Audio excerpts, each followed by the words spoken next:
It's my pleasure to introduce our panel moderator. Keith Gibson is the Assistant Director for Startup UCLA.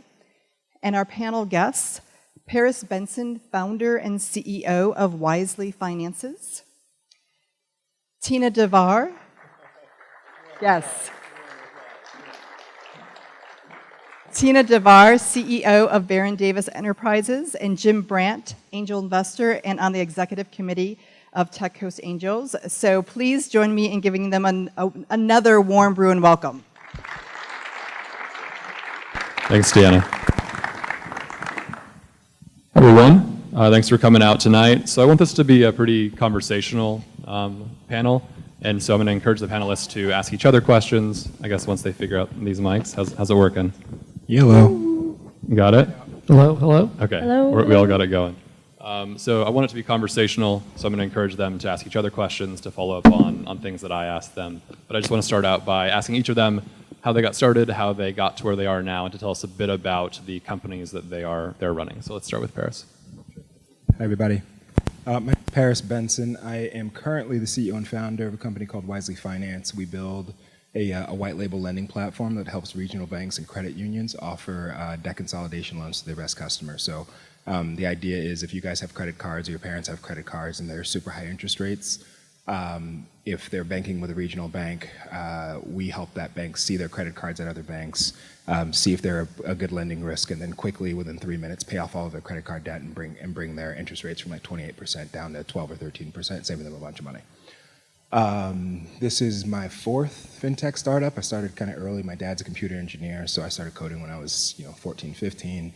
I accidentally started my first company when I was 16. We exited when I was 19. I went to UCLA during the exit. Started another company here. It was another fintech company where we built, it was a free credit reporting platform, and we monetized it by selling the data to big banks and financial institutions. It was kind of like a free credit report or a Credit Karma type of model, but 10 years ago. I'm old. And after that, I started a small fund with a couple of my buddies out of UCLA. So I've sat on the other side of the table as well as an investor. And while I was operating that fund, I started another company thereafter. It was called Verifico. So that was a marketplace, kind of like an Angie's List, but for independent financial services providers. So guys that don't work at big banks that offer these specialized services that you can't typically get. So if you need help fixing your credit or getting out of debt, there's clearly a theme in my career, and it's trying to help the average consumer hack personal finance. So my last company was Verifico, and then that kind of led into what's now Wizely Finance. Feel free to ask me any questions, but I'm obsessed with startups, and I'm happy to give any feedback you guys need. And we will take questions in the last 5 or 10 minutes. So we're going to do this for about 20. And in the last 5 or 10, we'll take audience questions. Okay, Tina, your turn. Hi, everyone. I'm Tina. I'm originally from Sweden, so I'm not really from here, which puts me in a very different position than most people in the entrepreneurship world here. In Sweden, I started my first company when I was 16. It was called Swesoul. Mentioning it because it's very much full circle for me today, where I'm kind of working with Barren and building out and have built with him what is today Barren Enterprises. And I'll obviously tell you a lot more about it as we go on today, but we've been talking a lot about what type of company we want to build, what kind of company we want to be. Do we want to be a company? And throughout a lot of the strategy sort of work around this, we've built an ecosystem and a family office and a creative collective. So we do a lot of things, but with Barren, I'm running 5 different companies today within our little world. Previously, I've started 10 companies. I've sold a few of them. I've worked at IBM, where I started IBM Watson on the West Coast. I've been in the real estate market. I've been in the investment banking world. And I've found my way back into wanting to be more in the world where I get to build things and be part of things and help grow things and create grassroots in a lot of different ways that we build things. In Sweden, I also ran and started 27 schools. So for me, it's all coming back in terms of full circle, and whatever we end up doing has to have an educational impact and have a positive impact in terms of the platforms that you create and the world that you create around you actually being able to help other people in some form of way. Thanks. So my name is Jim Brandt. I'm an executive committee member of Tech Coast Angels.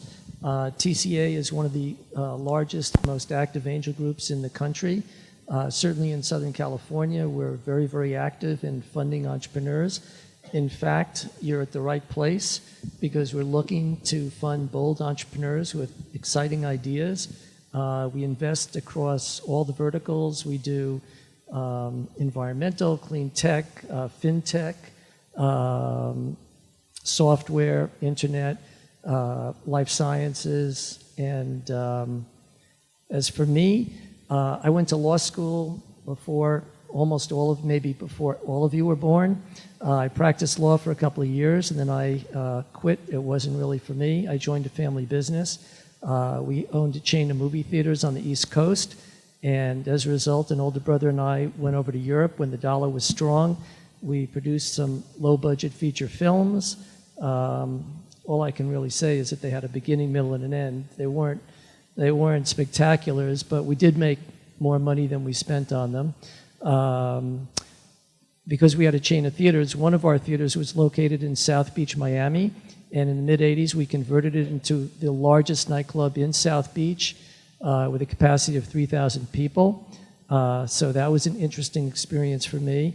And eventually I was introduced about 10 years ago to angel investing. Actually, here at UCLA, there was an event called Opportunity Green, which was focused on clean tech, and a variety of entrepreneurs and investors were there. And by the end of the weekend, I was sold. I thought, what a wonderful thing to do. And I've been doing that ever since. It's been wonderful networking and meeting lots of very interesting people, hearing a lot of interesting, exciting ideas. And so I look forward to meeting some of you maybe later. And I'm happy to answer any questions any of you might have. So Jim, for those in the audience who might not know, can you briefly explain what it means to be an angel investor versus a VC, and how the fundraising process works with angels versus venture capitalists? Sure. So venture capitalists raise money from third parties, from pension funds, universities, municipalities, and they invest other people's money. Angels, we invest our own money. And we typically invest earlier in the cycle. Typically, an entrepreneur will initially raise money from friends and family. It's actually called the 3 Fs. It's friends, families, and fools. And, and then if they're able to develop traction and they've got a credible business model, then angels typically step in at that round to fund. And then if the company develops some meaningful traction and looks like it's got a lot of growth potential, then venture capitalists will get involved. And what stage do you look for companies at to invest in? When's a good time for them to approach you to seek angel investment? Well, if you just have an idea, that's really too early for my colleagues and me. We'd like to see, well, ideally we'd like to see some traction, meaning we'd like to see that you've got users. The company doesn't necessarily have to be making money, but there has to be some evidence of demand for what you've built. Because actually, and interestingly and ironically and frustratingly, I guess, there are an awful lot of entrepreneurs who build products that really aren't much in demand.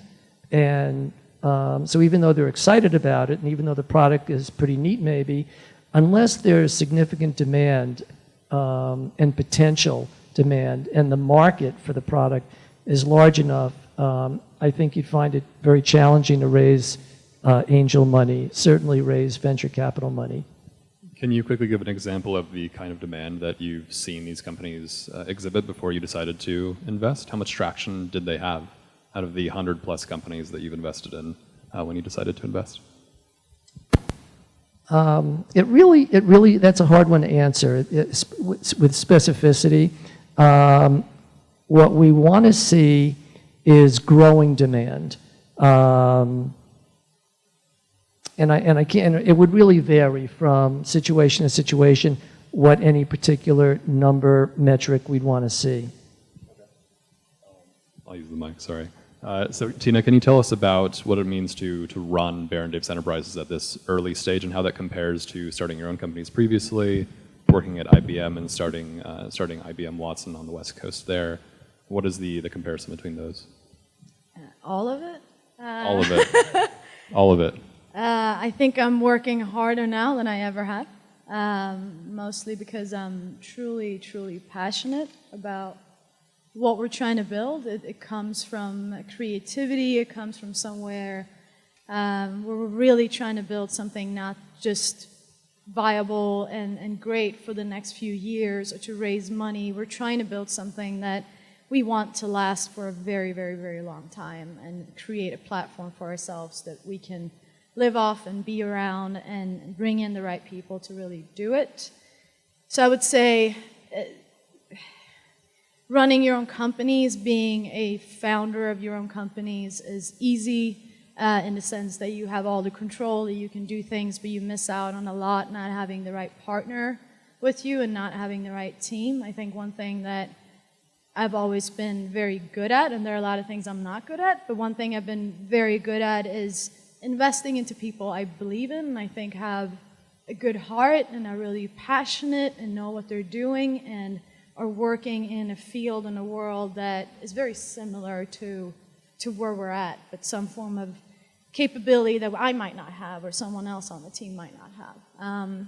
So I would say running my own companies was great, but we always came to a point where there was something wrong with the team, there was something wrong with the partner, it didn't last very long. We either ended up exiting or accepting that this isn't for life and it's okay to end it and move on.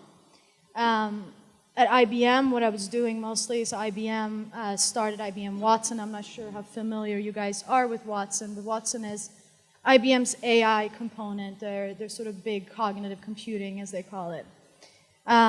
I sold one of my companies to IBM and kind of came in that way. We were one of the first people to ever utilize Watson and build an audience sort of insight solution, not that important in what we were doing, but I came in from the partner side. So I came in knowing what it was like building out solutions with IBM, working with IBM, and that was a great advantage, being that entrepreneur coming into that big pool of people who they call themselves blues. They were very focused and still are in many ways on the East Coast, and everyone knows that the East Coast is very financial, it's very focused on securities, and I was trying to bring something like IBM not only as capabilities, but also bring it to a different culture. Where the West Coast, San Francisco especially, that we opened it up to, the demand, the data, who we were working with was very creative. It wasn't as much about how do we solve these solutions for a big bank or for a big service. It was for startups that were really trying to take and build something that could last them a very long time.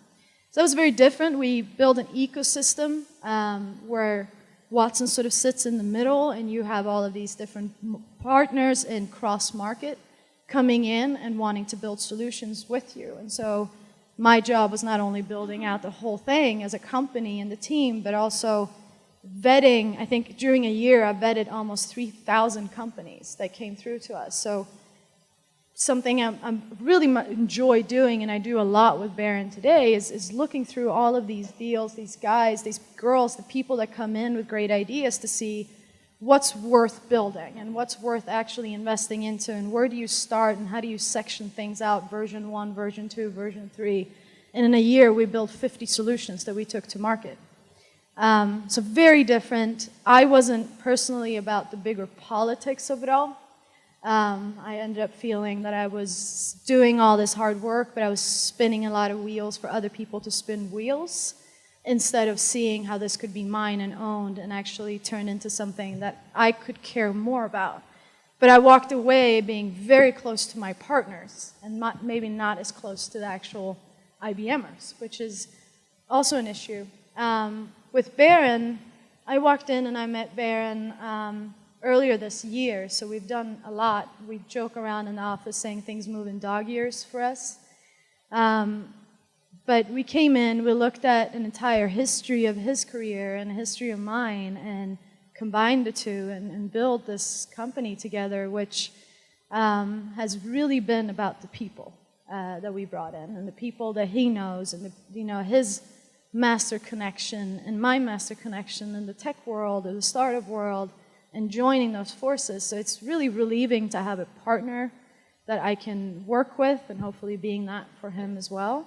Doesn't feel like we're building a startup. I've never felt like we're in a startup. We never started that way, even though we haven't raised a single dollar.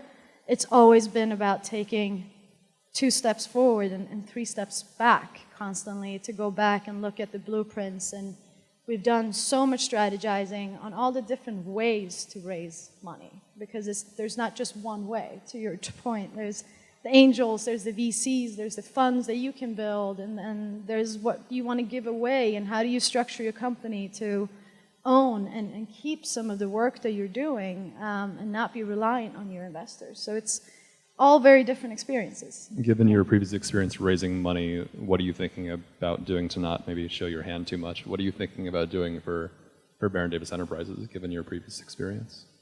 Or what do you want to stay away from, perhaps? Yeah, I mean, I've done the traditional thing. I have raised money with things like 500 startups. We've raised money through angels like yourself. We've raised money with VCs. With this, and I think where it kind of comes down to what we're really trying to build is the structure of the company and how we raise money after that. And so Barren Davis Enterprises is our holding company that owns everything we're doing. So we don't want to give away that. That's where all of our trademarks live. That's where we develop IP. That's where the team lives and the executives live that actually help build 5, 6 different things at the same time. But then you have these individual entities that some you're building out of your heart, and it's very different. You don't want to go in and raise money right away. But I think what I'm doing differently today than I was before is not raising money, is taking the time to really build out something solid. Because as soon as the money comes in, you got to figure out how to utilize this money in the right way, and that needs to be planned correctly. So I think the mistake before was always, great, we got money, let's either go blow it on really nice offices and whatever we end up doing. Or it was, how do we save this and how are we trying to be as constructive as we can with this money? Now it's more, when we raise the money, we're ready to really know what we're investing into it and how. So it's a bit more adult and grown up and planned and strategic in that sense. Yeah.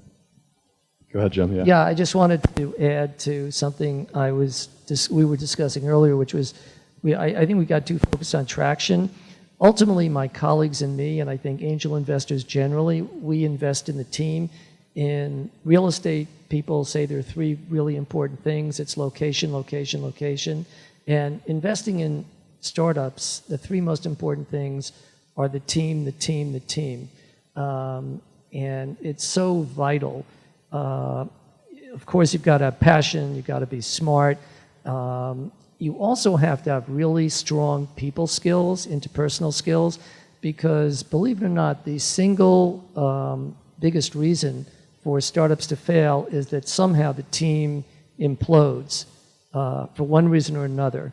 And so it's really critical to get to know the people you're investing in, because more than half of the time, the initial idea that they bring to you will change with time, and they'll pivot either dramatically or subtly into a different product. So it's the key is the team and the entrepreneur. Paris, I want to hear more about Wizely, but first I want to ask about how you accidentally start a company at 16 and then exit it. How does that happen? Hello. Sure.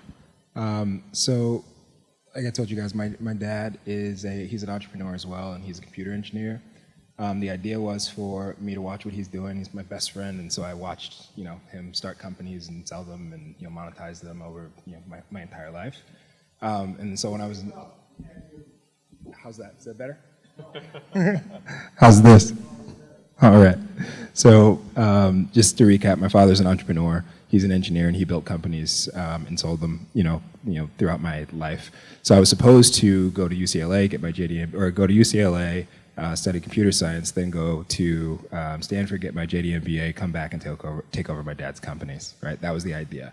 But then in high school, one of my buddies, his mom is a real estate agent, and I saw her. She was having trouble. Those little leaving pieces that you get from realtors, the magnets that they put on the refrigerators and the little pamphlets, things like that. You'd be surprised how ridiculously expensive they are to produce, and how much waste there is in that. And they're just, they're a headache. So my friend's mom had a headache with that. I was over their house one day, and I was listening to what she was talking about. I decided to help her out just to be helpful. And so I went around and tried to see if I could find better prices for her at from a photographer, from the printing place, the shipping place, so forth and so on. And I started doing it for her, and I found a little bit. It was like an arbitrage scenario where I was getting each piece for 17 cents, and I was charging her 22 cents, and so I made a little bit of money in the middle. She really liked what we were doing, and then the next thing we started to do was hand deliver these things to people's homes, and I started working with some of my friends. Hand delivering things to people's homes, as opposed to sending them in the mail, and it became this more personal touch. And so her conversions went up. It doesn't sound significant, but her conversions went up about 7-8%. And in her world, in the world that she's in and how she sells homes, that's significant. So she was happy with that. She then, at that time, the 2004 version of tweeting, she called everybody she knew. She's like, "Hey, use Paris." And overnight, a bunch of people started using this little service, and it was a real business. And I told my dad, I can do this too, and I proved it to myself. That's one of the big things. When people come from parents who have done something, and you go into the family business, the big question is, can I actually do this, or can I only do it because my dad's doing everything for me? And so that kind of gave me a little bit of confidence, and with a little bit of early success, and it taught me a lot. One being how to actually build a real product. It has to come out of real need, right? And then I think if it's a good product, to Jim's point, not all products are good businesses, right? You can build an awesome product that my friends like to use, and it makes my life easier, but will people pay for it? Will people invest in it? And does it solve a big enough problem? And is there a business model behind it, right? So that's a big difference. And so I kind of learned that early on. And then after that company, I started focusing a lot more on consumer finance and tech. And so I started looking at, again, the credit reporting space, and we built another company in the credit reporting space, a similar model, but helping people with other types of financial services. And that was the beginning of the end. And here I sit in front of you guys. And so when did you start Wizely, and can you talk about going through Mucker and where Wizely is right now? Sure. So, and maybe what Mucker is if people don't know what Mucker is. Yeah. So early on, I wasn't keen on raising money. So my father taught me to build businesses that make money and that sustain themselves. And then if you can grow, if you can pay for it, right? So the idea of raising venture capital or going out and doing angel funding and those types of things just was foreign to me. I had some early success, so I was fortunate there. And then the other companies, subsequently, we were able to just use our own capital to grow them. I, again, quickly realized that you can only go so far on your own, and there are times when you don't need to raise money and you just can create a great business that generates revenue. There are other times when there's a bigger opportunity and you actually need it. It's strategic to actually take in capital, give up a little bit of equity in your company to grow, either by getting some type of early competitive advantage, getting more customers quickly, scale quickly, that type of stuff. So when I started to see that, I sat down. For anybody in the room who knows me, if I don't know something, and in this case I didn't know how to raise money and I didn't understand that world, I wanted to learn it, and I wanted to learn it immediately. So I started reading a bunch. I started to talk to a lot of my friends who were in the tech ecosystem in LA, and everybody said the same thing. Doesn't matter if you're a 3-time entrepreneur and you know all this stuff, and if you don't know about cap raising, start with an accelerator and learn, right? And so I went around town and sat down with all of the the accelerators around town at the time, and really liked the Mucker guys. So Mucker Capital, before they were called Mucker Lab, was an early stage accelerator. So what they do is they take in entrepreneurs into their program. They give them a little bit of cash, but mostly they give them resources and a community of other entrepreneurs to work with, and they give them guidance and and a mentor network, right? So when I was part of Mucker Lab, that's when I really got to understand the world of VC capital raising. I got to understand angel investing and all of those things, and I just really learned it from the ground up. For my last company, when I was in Mucker Lab, we only did an angel round, right? And we raised maybe $2 million on convertible notes, and that was enough. And as we started to build the company and grow it, again, learned a bunch about what it takes.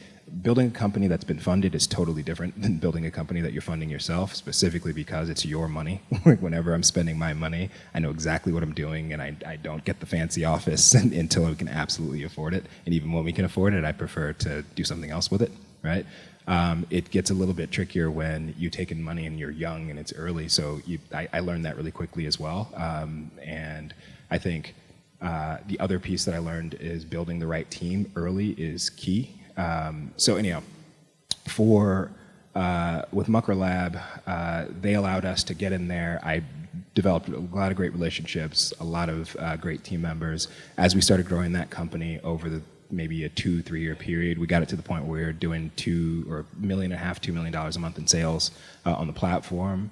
But we found that it was capped, right? So the market wasn't as big as we thought, and it wasn't a VC backable company. And again, in the fundraising life cycle, there are products, there are small businesses and lifestyle businesses is what they call them, where you can just make some cash and it's a nice cash flow business, and you just keep it for 10, 20 years and just make a couple $1 million a month and you're good. But it's not going to be $1 billion Uber, right? It's not going to be that. Then you have the other types of businesses that VCs like to invest in because they want their 10, 20, 30x return.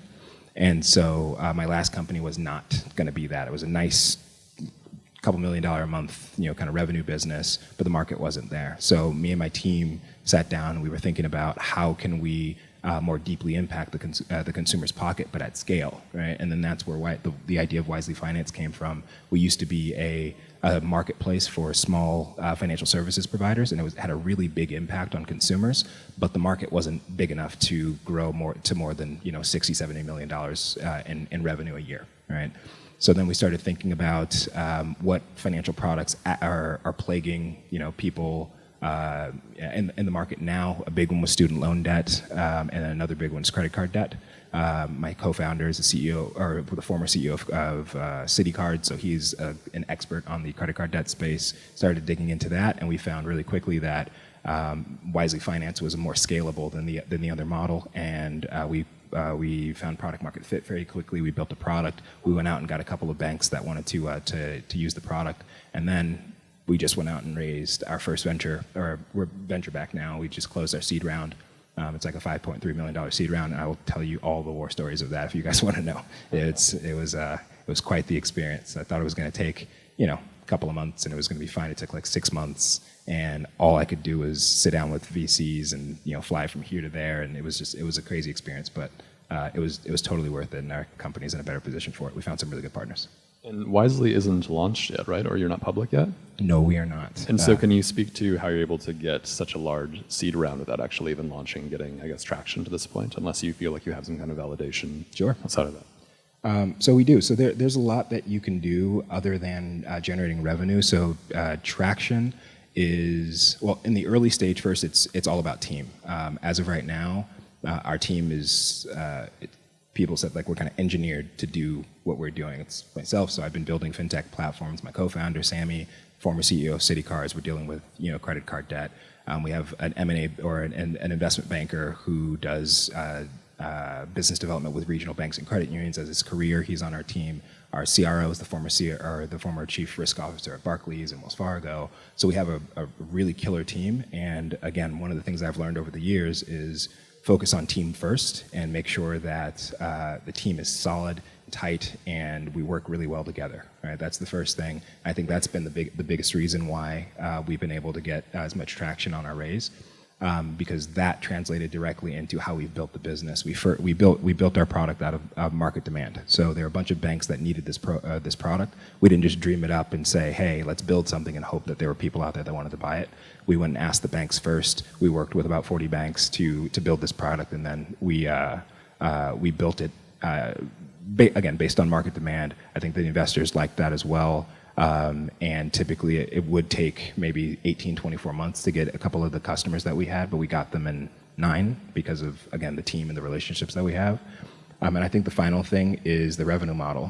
When you build businesses that are built not to raise capital, but to generate revenue and make money and become profitable, I think that's what investors are looking for these days. I think that the days of, these massive valuations with companies that don't have a revenue model are gone.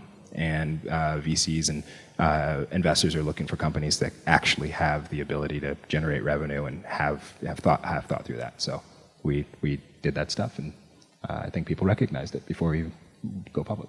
Gotcha. Thank you. Any questions before we begin to wrap up? Yes. Okay. Yes, right there. I'm going to repeat the question once you ask it. Hi, Barren. When you approach the banks, what do you have in place? Did you just make phone calls? Oh. You have a team all together? How does this work? Yeah. So I don't need to repeat it. He was loud enough. Yeah, I got it. So first thing we did was we built the team. The team had a lot of relationships, and then we talked to the banks, just kind of surveyed them first, and then we built a product and a demo. It wasn't a full-fledged product where we were able to book loans yet, but we built enough so that they didn't have to use their imagination and they could actually see what it could do. And I think that went a really long way. After that, we went and sat down with a lot of these banks, and I think a big part of what we did was a lot of the other industry partners that we were working with. They were also working with, so it built trust with them, and we had the ability early on to show them how much revenue they can make with our platform, and we had some pretty tight assumptions, and they were based on empirical data as opposed to kind of loose guesses. So I think those 3 things helped us when we were going out and trying to get our first few banks. But it's really about the relationships. I don't think we would have gone this route if Bob Curry wasn't on my team and he didn't have 600 banks that were already in his pipeline before we decided to go down this path. This would have been a cool product, maybe not as good of a business, but a cool product. Let's go right here. So I have 2 quick questions. One is for Tina. So it's interesting, there was a lot that you were saying and the nature of your current role that I readily identify with in my current role with the startups I work with.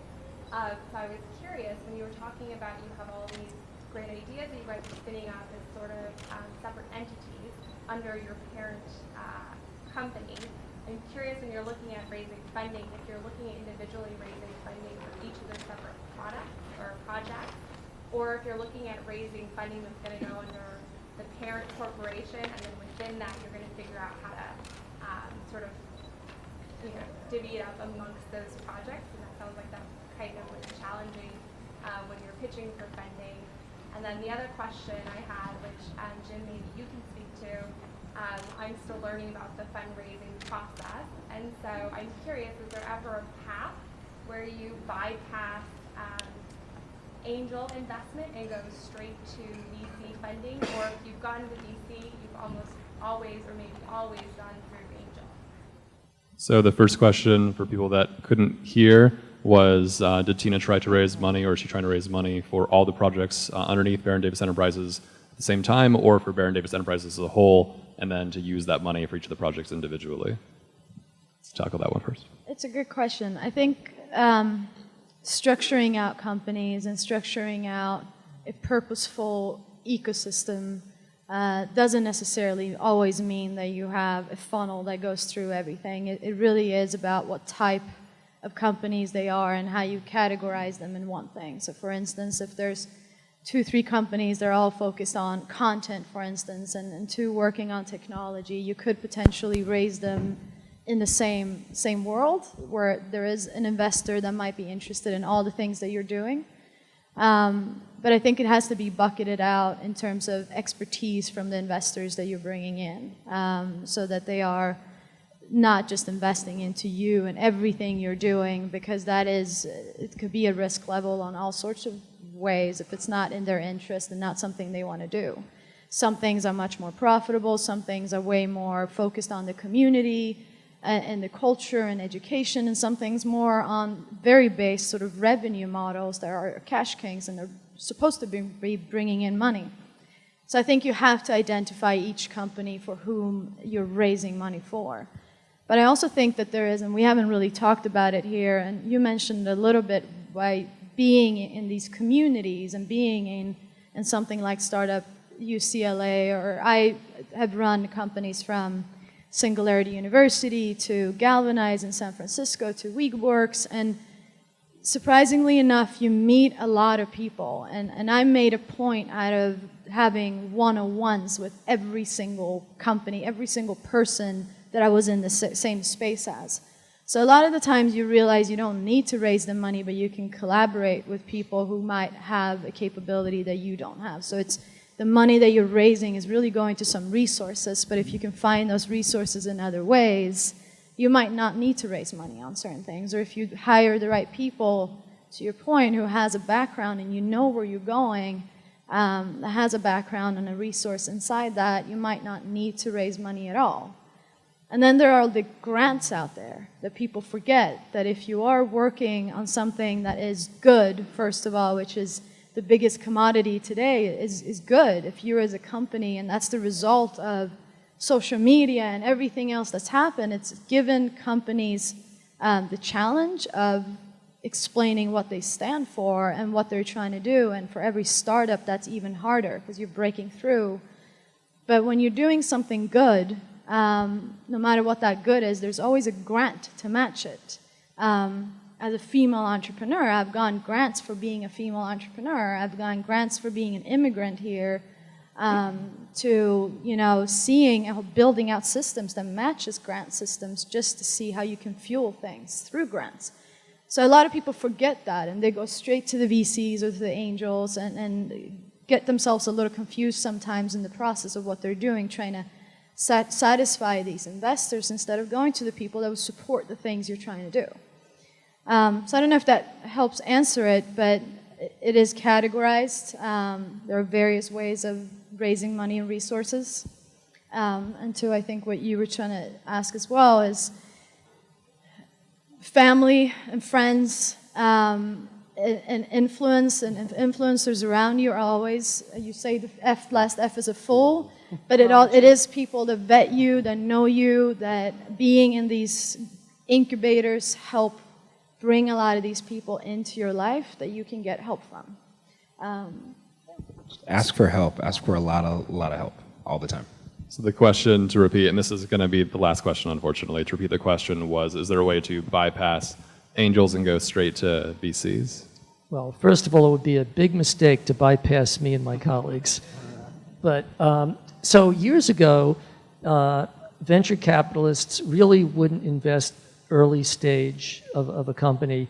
But today, the lines are very, very blurred. Quite a few venture capital firms are looking to make seed stage investments. But an entrepreneur, you've got to be, just as an investor pays very close attention to the entrepreneur they're investing in, the team they're investing in, the entrepreneurs and the team have to be selective about the investors they want as well. And you might want to vet investors. You might want to talk to other companies that these investors have invested in. But angel investors have different objectives than venture capital firms. Angel investors would be very happy, perhaps, to invest in a company that's valued at $2 million and is acquired for $20 million. A $20 million exit for a venture capital firm won't move the needle. So when you take on venture funding, you're losing some of your flexibility. And there are a lot more exits in the 20, 30, 40, $50 million range than there are in the $1 billion plus range. So, I mean, there are advantages and disadvantages to both, but the short answer is you can bypass me and my colleagues, but I wouldn't. Can I add one thing to Please, that? yeah, go for it. Well, okay. One thing is don't always think that you are doing an investor or an investor's doing you a favor by giving you money, right? You don't have to grovel for it. It's a mutually beneficial kind of symbiotic transaction, right? You're both doing each other a favor. You built an amazing business. They happen to have the capital, and you guys trade resources, right? That's just something that was on my mind I meant to say earlier. But on the topic of bypassing angel, anything's possible, and in the right circumstance, it could happen. But the real benefit of going with strong angel investors, and you want to really be selective about the angel investors that you choose, is that VCs don't invest in people they don't know. It's not just about traction, right? It's about a VC. It's about if I walked up to a VC, I did not know them, and I had a killer business. But I may not even be able to get a meeting with them. I might get a meeting with an associate as opposed to a partner, and that makes a world of difference. If I have an awesome angel who's invested in me, who's watched me, who I've developed an excellent relationship with, and they have a direct relationship with a VC, that's why I choose that angel, because I want the right person watching, and then at the right time, when the business is in the right position, they're able to make that warm introduction to the right person at the VC, and it makes a world of difference. So if nothing else, the angel investors and that kind of part of the process is a really important part, not just for the capital, but for the positioning you to get ready for VCs, and then when you're ready, make the right introductions. So, another thing. That's all the time we have for the panel. Let's give the panel one more thank you. Round of applause. Thanks, panel. Appreciate it. Thank you.